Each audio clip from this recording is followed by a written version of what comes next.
नमस्कार, आप देख रहे हैं आपका अपना चैनल भिवानी हलचल और खबरों के संग में मैं हूं मनोज कुमार। आइए सबसे पहले डालते हैं नजर आज की हेडलाइंस पर। श्री अग्रसेन जयंती पर 7 दिवसीय कार्यक्रम में दिव्यांग बच्चों ने दिखाई अपनी प्रतिभा। भाजपा प्रत्याशी ने सब्जी मंडी के व्यापारियों को पूरी सुविधाएं उपलब्ध करवाने का दिया आश्वासन। श्री अग्रसेन रामलीला कमेटी 4 दिवसीय रामलीला का 9 अक्टूबर से करेगी आयोजन। कांग्रेस सांसद ने भाजपा पर लगाए आरोप, गठबंधन प्रत्याशी को वोट देने की अपील। और अब खबरें विस्तार से। महाराजा अग्रसेन जयंती के उपलक्ष्य में श्री अग्रवाल सभा द्वारा आयोजित किए जा रहे साप्ताहिक कार्यक्रमों की कड़ी में दूसरे दिन श्रीमती लाली देवी मामराज कोकड़ा ट्रस्ट के सहयोग से श्री राम पाठशाला में दिव्यांग बच्चों द्वारा सांस्कृतिक कार्यक्रमों की प्रस्तुति दी गई और कार्यक्रमों के बाद सहभोज आयोजित किया गया। मुख्य अतिथि पूर्व प्रधान हनुमान प्रसाद ने कहा कि इस तरह के कार्यक्रम से बच्चों की प्रतिभा और उनके आत्मविश्वास को बढ़ावा मिलता है और उन्हें मंच के माध्यम से अपनी प्रतिभा दिखाने का अवसर प्राप्त होता है। कार्यक्रम को संबोधित करते हुए मुख्य अतिथि अनाज मंडी के पूर्व प्रधान हनुमान प्रसाद ने कहा कि दिव्यांग बच्चों द्वारा आयोजित सांस्कृतिक एवं सामूहिक सहभोज कार्यक्रम एक अनूठा और प्रेरणादायक आयोजन है जिसमें बच्चों की प्रतिभा और उनके आत्मविश्वास को बढ़ावा मिलता है। उन्होंने कहा कि इस तरह के आयोजन न केवल बच्चों को अपनी क्षमताओं को प्रदर्शित करने का मंच प्रदान करते हैं बल्कि समाज को भी यह संदेश देते हैं कि दिव्यांगता किसी भी प्रकार से क्षमता में कम नहीं है। श्री अग्रवाल सभा के प्रधान सुनील सर्राफ ने कहा कि महाराजा अग्रसेन समाज सुधारक सोच एवं न्यायप्रियता के प्रसिद्ध थे। उन्होंने विशेष रूप से सामाजिक समानता एवं समृद्धि की दिशा में कई पहल की। उनकी सोच और सिद्धांतों का मुख्य उद्देश्य सभी समाज के लोगों को एक समान अवसर और संसाधन प्रदान करना था। जयंती संयोजक नरेश गर्ग डिगावा ने कहा कि महाराजा अग्रसेन के विभिन्न सिद्धांत एवं नीतियाँ प्रत्येक जन तक पहुँचाने के उद्देश्य से साप्ताहिक कार्यक्रम का आयोजन किया जा रहा है। आज श्री राम पाठशाला में दिव्यांग बच्चों के बीच में जो प्रोग्राम रखा गया है ये महाराजा अग्रसेन के सिद्धांतों के बहुत ही अनुकूल है। उनके चलाए हुए मार्गदर्शन में मैं इसकी सफलता के लिए और इस किस्म के प्रोग्राम के लिए अग्रवाल सभा भिवानी के प्रधान व सभी को धन्यवाद।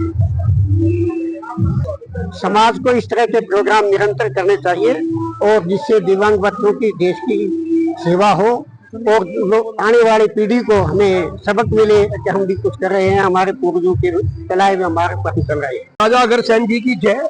आज जयंती के जो हम लोग उत्सव मना रहे हैं उस श्रृंखला में आज दूसरे दिन का ये पहला कार्यक्रम है श्री राम पाठशाला में। ये हमारे भाई विवेक कोकड़ा जी के परिवार की तरफ से हमेशा किया जा रहा है और उसी श्रृंखला में आज भी ये उनके द्वारा ही ये प्रोग्राम किया जा रहा है जिसमें और भी जो स्कूल है उनके जो भी मंदबुद्धि बच्चे हैं या स्कूल के जो भी बच्चे हैं उनके द्वारा बहुत ही अच्छे प्रोग्राम आज प्रस्तुत किए गए। सभी का अभी बच्चों का यहाँ पे सहभोज होगा और पूरी जो भी महाराजा अग्रसेन जी की जयंती के उपलक्ष्य में जो भी हमारी संयोजक टीम बनी है वो बहुत ही तत्परता से और अपना पूरा समय न्यौछावर करके वो सभी प्रोग्रामों को बहुत ही एक अच्छे तरीके से आगे लेके जा रही है। भिवानी से भाजपा प्रत्याशी घनश्याम सर्राफ को आगामी चुनाव के लिए आम जन का भरपूर समर्थन मिल रहा है। पतराम गेट पर जांगड़ा धर्मशाला के नजदीक जांगीर समाज की ओर से उन्हें लड्डुओं से तोला गया। वहीं सब्जी मंडी में पहुंचकर सर्राफ ने व्यापारियों से वोट की अपील की। कहा कि हम लोग आपके साथ हैं और आपके साथ ही रहेंगे। मंडी के आड़तियों ने भी घनश्याम सर्राफ को अपना समर्थन दिया। भाजपा प्रत्याशी घनश्याम सर्राफ ने कहा कि जिस तरह से लोगों का समर्थन मिल रहा है उससे लगता है कि 8 अक्टूबर को वे अच्छे मार्जिन से जीत हासिल करेंगे। उनका ये विश्वास क्षेत्र की जनता के सकारात्मक रेस्पॉन्स पर आधारित है। सर्राफ की जनसेवा और विकास कार्यों को लेकर जनता में उत्साह देखने को मिल रहा है। कार्यक्रम जो शहर के हो रहे हैं वे बड़े अच्छे हो रहे हैं। इससे उत्साह और उमंग को जनता का विश्वास जिस प्रकार से मेरे सामने आया है उसको देखकर लगता है कि बहुत भारी जीत होने वाली। श्याम जी सर्राफ जो 3 बार के विधायक है, चौथी बार बनाने के लिए मेरे वार्ड नंबर 24 में पतराम गेट में कमर कस ली है। भव्य प्रोग्राम लड्डुओं से विधायक जी को तोला गया। पूरा पतराम गेट, पूरा हालू बाजार ऐसे लग रहा था मानो कोई मेला लगा हुआ है। आज यहाँ पतराम गेट पर गाड़ा समाज ने माननीय घनश्याम सराफ जी को लड्डुओं से तोलने का कार्यक्रम रचा और इसमें भारी संख्या में कॉलोनी वासियों ने भी भारी संख्या में माननीय घनश्याम सराफ जी को जन समर्थन दिया और आशीर्वाद दिया कि आने वाले 5 तारीख को कमल के फूल पर बटन दबाकर माननीय घनश्याम सराफ जी को भारी मतों से जिताएंगे। उन्होंने कहा कि मंडी के अंदर जितनी भी मूलभूत सुविधाएं हैं उन्हें जल्द उपलब्ध करवाया जाएगा। उन्होंने जनता से यह भी कहा कि उनकी समस्याओं का समाधान प्राथमिकता के आधार पर किया जाएगा। उनकी सरकार ने पिछले कार्यकाल में कई विकास योजनाएं लागू की हैं जिनका लाभ जनता को मिल रहा है। सब्जी मंडी के अंदर आके इतना स्वागत सत्कार हो रहा है जिसे मैं व्याख्या नहीं कर सकता। उनके हृदय से जो प्रेम की भावना उभर रही है उसको लेके हम बहुत आगे हैं। मैं मेरे प्रति या पार्टी के प्रति आकर्षण है, उस आकर्षण के माध्यम से ये लोग स्वागत भी कर रहे हैं और समाज से अंदर। महाराजा अग्रसेन जयंती के उपलक्ष्य में 9 से 12 अक्टूबर तक किरोड़ीमल पार्क में रामलीला का आयोजन किया जाएगा। यह कहना था श्री अग्रसेन रामलीला कमेटी भिवानी के प्रधान विजय बंसल टैनी का। उन्होंने बताया कि अंतर्राष्ट्रीय कलाकारों द्वारा 9, 10, 11 और 12 तारीख को संपूर्ण रामलीला की प्रस्तुति की जाएगी और उसके बाद रावण दहन भव्य आतिशबाजी के साथ होगा। सुरक्षा की दृष्टि से सीसीटीवी कैमरे लगाए जाएंगे और पुलिस की पूरी सुरक्षा व्यवस्था होगी। श्री अग्रसेन रामलीला कमेटी के प्रधान विजय बंसल टैनी व महामंत्री अजय सर्राफ ने बताया कि अंतर्राष्ट्रीय कलाकारों द्वारा 9 अक्टूबर को गणेश वंदना, राम जन्म, ताड़का वध, राम विवाह एवं लक्ष्मण परशुराम संवाद, 10 अक्टूबर को राम वनवास, केवट लीला एवं सीताहरण, 11 अक्टूबर को लंका दहन, लक्ष्मण मूर्छा व मेघनाथ वध तथा 12 अक्टूबर को कुंभकर्ण वध, अहिरावण, महिरावण वध व रावण वध की प्रस्तुति दी जाएगी। इस दौरान भव्य सांस्कृतिक कार्यक्रम एवं रावण दहन में भव्य आतिशबाजी व कोल्ड आतिशबाजी का प्रदर्शन किया जाएगा। इसी के साथ उन्होंने बताया कि सेठ किरोड़ीमल पार्क में कवि सम्मेलन का आयोजन भी किया जाएगा। उन्होंने कहा कि कार्यक्रम में सुरक्षा की दृष्टि से सीसीटीवी कैमरे लगाए जाएंगे, जिसके अलावा पुलिस सुरक्षा व्यवस्था भी रहेगी। सभी का केम शिशु विहार में अग्रसेन रामलीला कमेटी के द्वारा सभी का स्वागत है। जैसा कि प्रतीत है हर वर्ष की भांति इस वर्ष भी श्री अग्रसेन जयंती के उपलक्ष्य में श्री अग्रसेन रामलीला कमेटी द्वारा संपूर्ण रामलीला का आयोजन किया जा रहा है। गत कई वर्षों से एक दिन का प्रोग्राम अग्रसेन रामलीला कमेटी करती आ रही है दशहरा उत्सव का, परंतु इस साल मैनेजमेंट की और इच्छा और शहर की मांग के ऊपर श्री अग्रसेन रामलीला कमेटी ने संपूर्ण रामलीला का आयोजन करने का फैसला किया है, जो 9 अक्टूबर से स्टार्ट होकर और 12 अक्टूबर को दशहरा रावण दहन के पश्चात इसका समापन होगा। और हम उम्मीद करते हैं कि लगभग हमारे कमेटी का फैसला हो चुका भी 13 अक्टूबर का विराट कवि सम्मेलन भी होने की पूरी संभावना है। देखो अभी तैयारियां चल रही हैं विराट कवि सम्मेलन की, कवियों से बातचीत चल रही है। जैसे भी फाइनल होगा, हमारे भिवानी में पहली बार आपने वो कवि देखने के लिए मिलेंगे जो आज तक नहीं मिले हैं। हमारी मांग पर सलेश लोडा जी भिवानी आ सकते हैं, बातचीत जारी है, टाइम और सेटलमेंट होने की उम्मीद है। भी हम 13 तारीख कर रहे हैं, कोई डेट में कोई चेंजिंग होगी दूसरी बात है, नहीं तो लगभग 13 तारीख दशहरा उत्सव के बाद फाइनल होगी। जैसा कि प्रतीत है कि संपूर्ण रामलीला में बाहर के कलाकारों द्वारा भव्य लीला का मंचन किया जाएगा।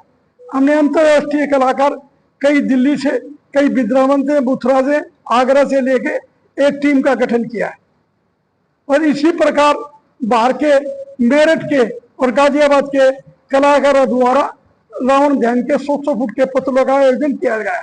रावण मेघनाथ कुंभकर्ण के 100 फुट के पुतलों का मतलब 1-2 दिन के अंदर बनने चालू हो जाएंगे और जिसका दाह संस्कार दहन 12 अक्टूबर को शाम को ठीक 4 बजे सेठ किरोड़ीमल पार्क में किया जाएगा। जैसा कि प्रतीत है कि हमने हर श्रृंखला में अलग अलग जो फंक्शन होंगे उसका विवरण इस प्रकार दिया गया है। 9 अक्टूबर वार बुधवार साय 7 से रामलीला सेठ किरोड़ीमल पार्क में स्टार्ट होगी। उस दिन गणेश वंदना, राम जन्म, तारकावत राम विवाह एवं लक्ष्मण परशुराम संवाद होगा। अगली कड़ी में 10 अक्टूबर वार विश्ववार साय 7 बजे राम वनवास केवट लीला एवं सीताहरण की लीला दिखाई जाएगी। उसी क्रम में 11 अक्टूबर को लंका दहन, लक्ष्मण मूर्छा, मेघनाथ वध, मेघनाथ और लक्ष्मण संवाद होगा। इसी कड़ी में 12 अक्टूबर को साय 4 बजे सेठ किरोड़ीमल पार्क में रावण दहन का प्रोग्राम होगा, जिसमें कुंभकर्ण, मेघनाथ और आई रावण के पुतले का वो हो गए और उसके बाद उनका पुतले दहन का प्रोग्राम होगा। कांग्रेस पार्टी के राज्यसभा मेंबर प्रमोद तिवारी ने पत्रकारों से बातचीत करते हुए कहा कि मौजूदा सरकार में केवल लोगों के साथ धोखा किया गया है। किसानों पर तीनों काले कानून वापस लागू किए जाएंगे। वहीं बेरोजगारी की दर दिन प्रतिदिन बढ़ती जा रही है। किसानों के औसत बकाया ऋण भी दुगना से अधिक बढ़ गए हैं। मजदूर आत्महत्या कर रहे हैं, तो वहीं किसानों के खिलाफ 250 से अधिक FIR दर्ज है।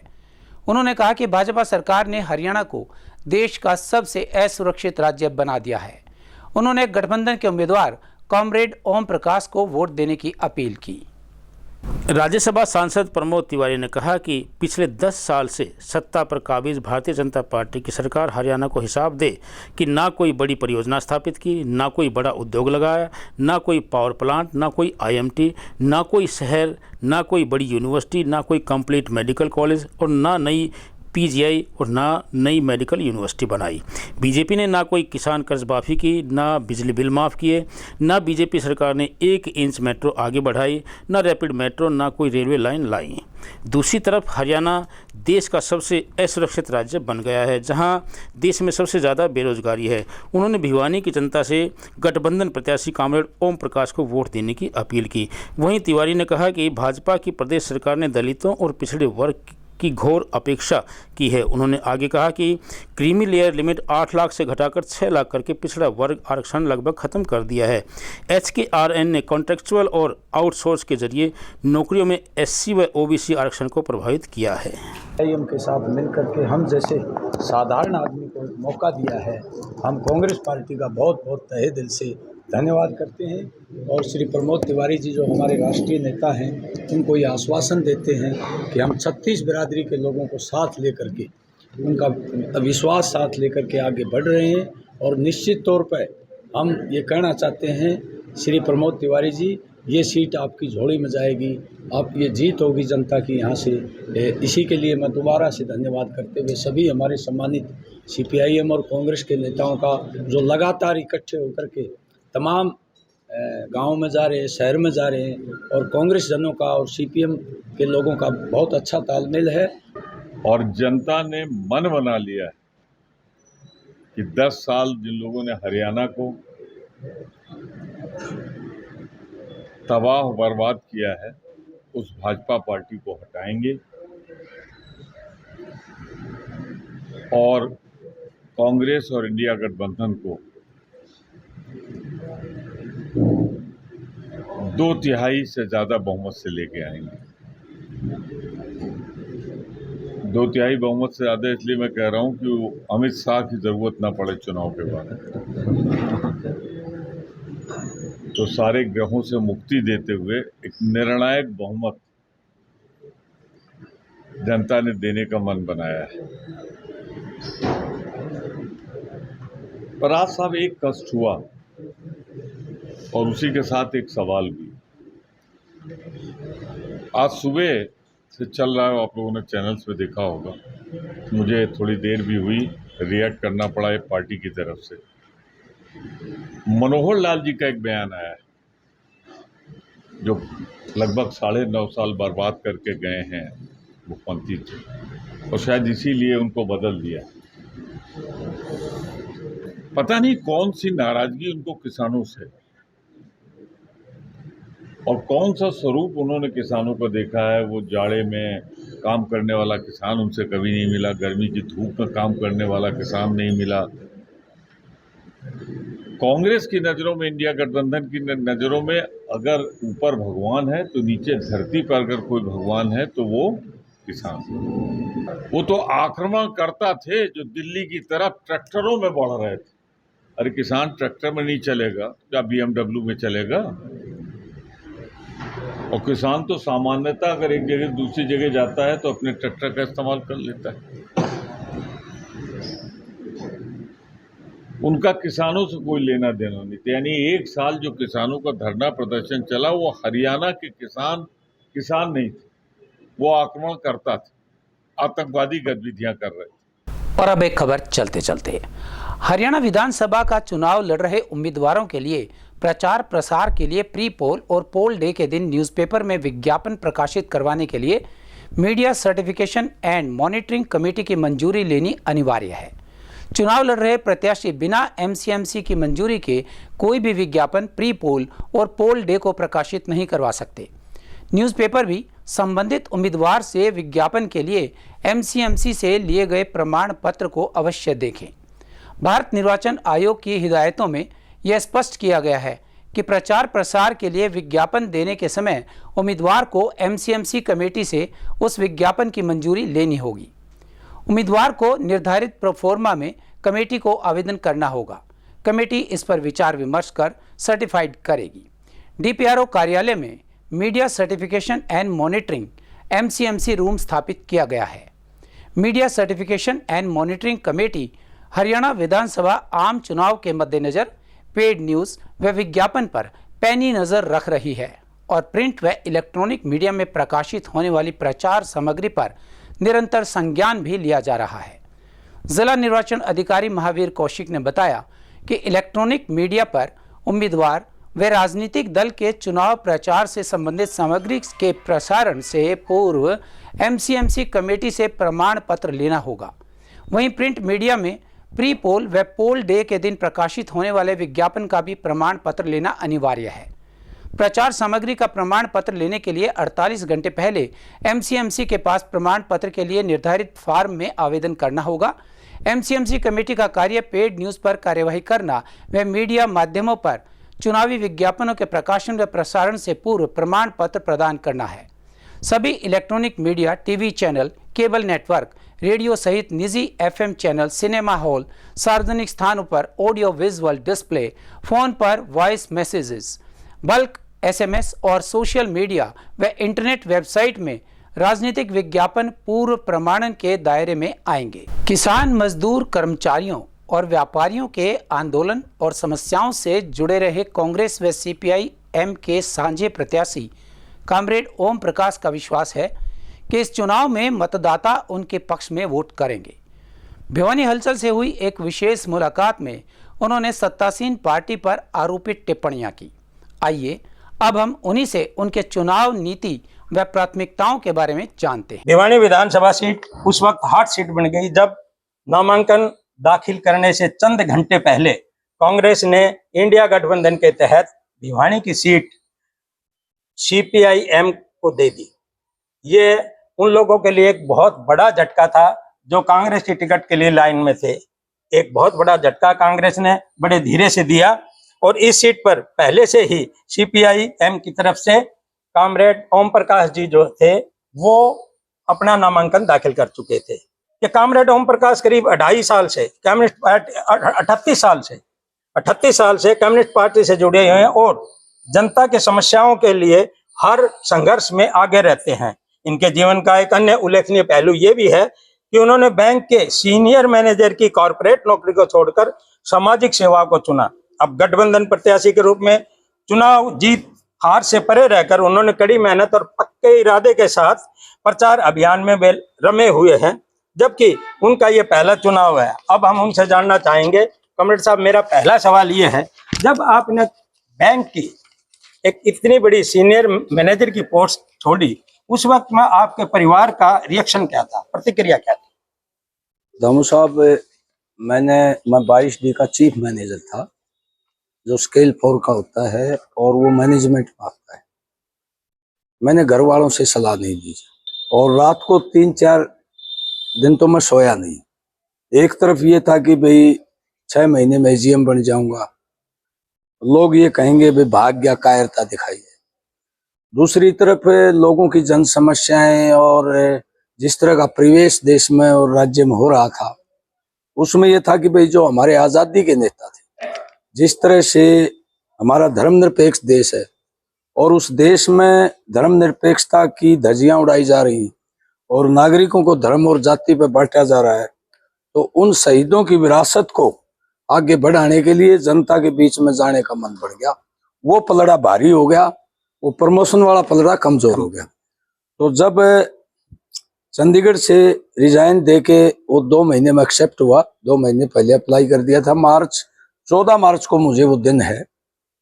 तो जब मैं भिवानी आया तो मैडम को मैंने बताया मैं छुट्टी आया हूँ चुनाव के लिए। उस समय लोकसभा के चुनाव हो रहे थे 2014 में।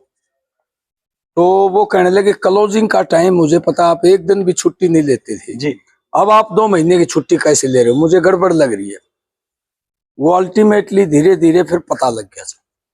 वो एकदम डिप्रेशन में आ गई कि लोगों को नौकरी मिलती नहीं, आप 1 लाख की नौकरी छोड़ के आ गए, कुछ तो शर्म कर लेते। आपके 2 बच्चे अभी पढ़ रहे हैं और मतलब कोई कमाने वाला भी नहीं है। तो बहुत मुश्किल से हाथ पैर जोड़ के उनको डांटा, लेकिन वो 6 महीने साल डिप्रेशन में रही। नहीं, अभी तक आपने कोई चुनाव नहीं लड़ा। हाँ जी, यह विधानसभा का चुनाव आपका पहला चुनाव है। ठीक है। पहली बार चुनाव मैदान में उतर कर आपको कैसा लगा? देखो जी, मैं बैंक में था तब भी समाज सेवा में और लोगों के बीच में रहता था, और मेरी किसान आंदोलन में, कर्मचारी आंदोलन में और सामाजिक आंदोलनों में कई बार गिरफ्तारियां हुई, जेलों में भी रहा। ये तो शुक्र है मैनेजमेंट का, बैंक में वो मुझे बहुत अच्छे दृष्टिकोण से देखते थे। एक हमारे कामड़ पृथ्वी सिंह गोरखपुरिया, उन्होंने हमारे इशार से उन्होंने हमारी स्टेट कमेटी को बताया भी ये नौकरी पूरी नहीं करेगा, तुम्हारा आदमी बहुत तेजी के साथ चल रहा है, इसको कहो बालक पाड़ ले। अभी जो है ये मूवमेंट तो जो है लंबा इतिहास है इनका, तो एकदम कुछ नहीं होता था। आज चुनाव मैदान में भिवानी की सीट पर 4 उम्मीदवार ऐसे हैं जिनकी सीधे रूप से टक्कर है। आप पार्टी, गठबंधन, बीजेपी और एक इंडिपेंडेंट। इन चारों के बीच में आप अपने आप को कहां पाते हैं 1 से 10 नंबर पर? देखो दामू जी, ऐसा है, देखो चुनाव लड़ना तो सबका लोकतांत्रिक अधिकार है, कोई भी खड़ा है, और राजनीतिक महत्वाकांक्षा कोई बुरी चीज नहीं है। हर आदमी सोचता है भाई मैं आगे बढ़ूं, सेवा करूं लोगों की, तो वो लड़ रहे हैं, मुझे कोई दिक्कत नहीं है। मेरे बहुत सौहार्दपूर्ण संबंध है सबके साथ।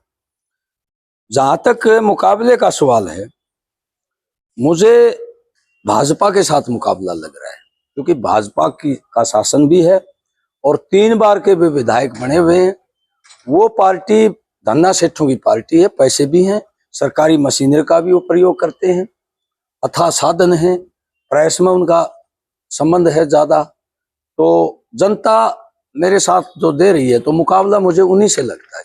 बीजेपी से मुकाबला? बीजेपी से मुकाबला। जब आपको कांग्रेस का साथ मिला लास्ट मोमेंट पर, उस दिन जब नॉमिनेशन फाइल किए जाने थे, उस वक्त में जैसे आपके पास ये सूचना आई कि आप साझा उम्मीदवार बन गए हो कांग्रेस के साथ, उस वक्त में आपकी पहली फीलिंग क्या थी? देखो, उससे पहले ये 12 तारीख को सुबह डिक्लेयर हुई है। रात को हम बात कर रहे थे परिवार में, मैं, मैडम और हम ही हैं, तो बच्चे तो सब जॉब पर लगे हुए हैं। तो कई देर तक वो सुनता रहा मैं, भाई टिकट डिक्लेयर होंगी वो यूट्यूब पे। तो मैडम बोली सो जा, तेरे को नहीं मिलती टिकट, यहाँ बड़े बड़े लोग लाइन में लग रहे, तेरे जैसे रोड पर चलने वाले आदमी को कौन टिकट देगा, खाम खा पुलाव बांध रही। चलो सो गए जी। फिर 6 बजे कॉमरेड इंद्रजीत का जो हमारे नेता हैं, उनका फोन आया कि भाई वेणुगोपाल ने वृंदा करात को फोन पर ये कहा कि भाई ये भिवानी की सीट CPIM को दे रहे हैं, तो क्या किसी कांग्रेसी का फोन आया है? मैंने कहा जी अभी तक तो नहीं आया है। तो फिर 6:30-7 बजे धीरज सिंह का सबसे पहले फोन आया कि कामड़ जी ये टिकट तो आपको दे दी गई है, हम और भारद्वाज लाइन में थे, तो हमारे को बताया गया भाई ये तो गठबंधन को चली गई है, वेरी सॉरी, हम आपको ये नहीं दे पाएंगे। फिर थोड़ी देर के बाद संदीप सिंह तंवर का फोन आया कि कामड़ जी आपको मिल गई है, हम पूरी मदद करेंगे आपकी, और आप भाग्यशाली हो, आपको मुबारक हो। फिर कई कांग्रेसी भाइयों के फोन आए। फिर मैंने हमारे कॉमरेड इंद्रजीत को भी फोन किया कि भाई ये सीट, तो कांग्रेसियों का भी फोन आया हमारे भाइयों का, ये CPIM को दे दी गई। आपकी पार्टी, कम्युनिस्ट पार्टी और कांग्रेस पार्टी, दोनों की विचारधाराएं अलग अलग है। यस। जब आप कम्युनिस्ट पार्टी के मंच पर होते हो तो आप कांग्रेस को भी टारगेट बनाते हो, बीजेपी को भी बनाते हो, फला दिन का जो भी पार्टी आपके सामने होती है उसको टारगेट बनाते हो। अब ऐसी स्थिति में जो दो अलग अलग विचारधाराओं की पार्टियां वो साथ मिली है, इसमें आप अपने आप को कैसे एडजस्ट करके चलते हो? देखो दामू भाई, ऐसा है, ये समय समय की बात होती है। आज देश में जिस तरह का भाजपा के शासन में हमारे लोकतंत्र को, धर्मनिरपेक्षता को और हमारी संस्थाओं को, हमारे भाईचारे को जिस तरह खतरा पैदा हो गया, उस खतरे में ये बड़ा दुश्मन है और बड़े दुश्मन को हराने के लिए हमारी ताकत नहीं है। हमें हमारे लाइक माइंडेड सेकुलर जो पार्टियां हैं उनका योगदान लेना पड़ेगा, उनके साथ तालमेल करना पड़ेगा, तभी बड़े दुश्मन को हराया जा सकता है, नहीं तो बहुत डिफिकल्ट है। और देश में अगर भाजपा रही तो हमारी संस्थाएं खत्म हो जाएंगी और तानाशाही का भी खतरा है। और ये पार्टी जो बड़े धन्ना सेठों की पार्टी है, किसान मजदूर का बहुत शोषण होगा। ऐसी परिस्थितियों में कुछ मतभेद भुलाकर भी हमें एकता बनानी पड़ेगी, ये समय की परिस्थितियों की मजबूरी। मैं आपसे एक कड़वा सवाल सीधे रूप से पूछ रहा हूँ, कोई दिक्कत नहीं, कि आपको लोग यानी कि मतदाता आपको वोट क्यों दे? देखिए दामू जी, ऐसा है, जबकि यस, मेरे सामने जबकि तीन, हाँ बिल्कुल सही है, सही है। देखो, हम यहाँ 36 बरादरी के साथ हमने कभी ये नहीं देखा ये किस जाति का किस धर्म का है। जो हमारे पास समस्याएं लेके आया उसकी समस्याओं में हमने शिरकत की, कुछ हल भी निकाले। और हम उन लोगों के आशीर्वाद से, हमारे 36 बरादरी के भाई बहनों के आशीर्वाद से, हम भिवानी में मिलकर के एक ऐसी भिवानी बनाना चाहते हैं जिसमें नागरिकों की जो समस्याएं हैं, नागरिक समस्याएं, पीने का पानी शुद्ध मिले, आपकी सीवरेज व्यवस्था ठीक हो, सड़कें ठीक हो, बारिश का पानी ना भरे, कीचड़ ना हो, और हमारे बच्चों का स्वास्थ्य शिक्षा की व्यवस्था हो, कानून व्यवस्था हो, हमारे व्यापारियों को सुरक्षा मिले, भाई बहनों को सुरक्षा मिले, और भ्रष्टाचार पर रोक लगे। जो हमारे संसाधन है शहर में, उन संसाधनों का इस्तेमाल हम हमारे नागरिकों का बेहतर जीवन बनाने के लिए करें जी। और जिस तरह के कब्जे किए जा रहे हैं नाजायज किसी गरीब आदमी के पीआईडी बदल के, वो इस तरह के माफिया पर रोक लगी। एक मेरा आखिरी सवाल है, आप विधायक बनने के बाद में आपकी प्राथमिकताएं क्या रहेंगी?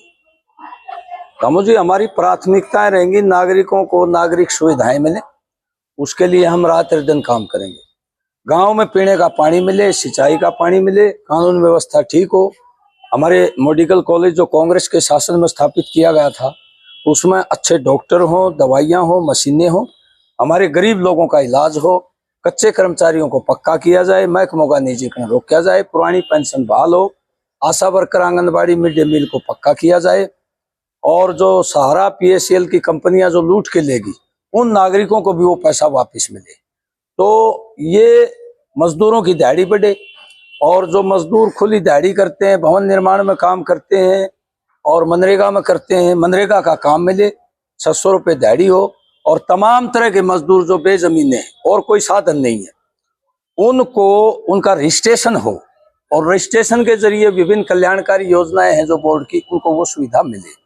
और इस इलाके में भयंकर बेरोजगारी है, एक तरफ महकमों में जो खाली पद पड़े वो भी भरे जाएं, और एससी और ओबीसी का जो आरक्षण है वो संविधान के अनुसार लागू हो। कौशल रोजगार निगम में वो लागू नहीं किया, और कौशल रोजगार निगम भंग करके हम उनको नियमित भर्ती करेंगे। लेकिन हमारी सरकार आ रही है गठबंधन की, और मेरा प्रयास होगा कि इस इलाके में कोई बड़ा कारखाना लगे ताकि हमारे नौजवानों को रोजगार मिले। बहुत बहुत धन्यवाद। धन्यवाद आपका भी करते हैं, आपकी विजय हो। आपका भी बहुत बहुत धन्यवाद, बहुत बहुत शुक्रिया जो आपने जनता को हमारी बातें पहुंचाई। और अब जाने से पहले एक नजर आज की हेडलाइंस पर। श्री अग्रसेन जयंती पर 7 दिवसीय कार्यक्रम में दिव्यांग बच्चों ने दिखाई अपनी प्रतिभा। भाजपा प्रत्याशी ने सब्जी मंडी के व्यापारियों को पूरी सुविधाएं उपलब्ध करवाने का दिया आश्वासन। श्री अग्रसेन रामलीला कमेटी 4 दिवसीय रामलीला का 9 अक्टूबर से करेगी आयोजन। कांग्रेस सांसद ने भाजपा पर लगाए आरोप, गठबंधन प्रत्याशी को वोट देने की अपील। हमारे आज के अंक में बस इतना ही। अगले अंक के लिए देखते रहिएगा आपका अपना चैनल भिवानी हलचल।